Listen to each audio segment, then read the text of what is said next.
నల్గొండ జిల్లాలో వైద్యుల నిర్లక్ష్యం ఓ వివాహితను అనారోగ్యం పాలు చేసింది. నిర్మల్లోని హాలియా హాస్పిటల్లో గర్భసంచి ఆపరేషన్ కోసం వచ్చిన మహిళకు అజాగ్రత్తతో మూత్రశాల పేగును కత్తిరించాడు డాక్టర్ రవికుమార్.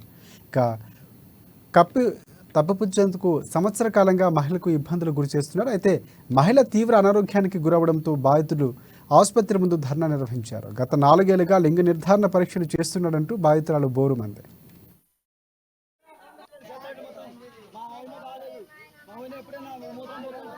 మీరు కష్టం చేసుకుంటే వాళ్ళు నాకు కూడా ఆపరేషన్ చేసుకున్నప్పుడే 10 రోజులకే నాకు కాలు వచ్చినాయి సారు. ఆయన కూడా అట్నే చేసి నాకు కాలు వచ్చినాక ఈ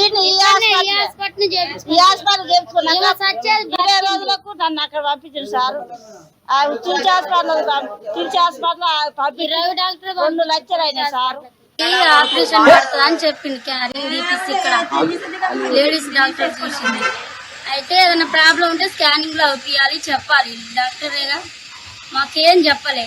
ఆపరేషన్ కు పలాంటి రోజు రమ్మంటే కట్టడి మాట్లాడుకొని పోయి చేయించింది. చేయిస్తే మూత్రం పేరు కట్ చేసింది.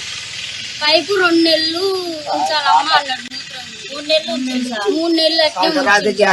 అయితే మా అమ్మకు మీరు కష్టం చేసుకుంటే వాళ్ళు నాకు కూడా ఆపరేషన్ చేసుకున్నప్పుడే 10 రోజులకే నాకు కాలు వచ్చినాయి సారు. ఆయన కూడా అట్నే చేసి నాకు కాలు వచ్చినాక ఈ హాస్పిటల్ చేయించుకున్నాక 20 రోజులకు నన్ను అక్కడ పంపించారు సారు. తిరుచి హాస్పిటల్ పంపి 2 లక్షలు అయినాయి సారు. ఆపరేషన్ పడుతుంది అని చెప్పింది. క్యారింగ్ తీపిస్తే ఇక్కడ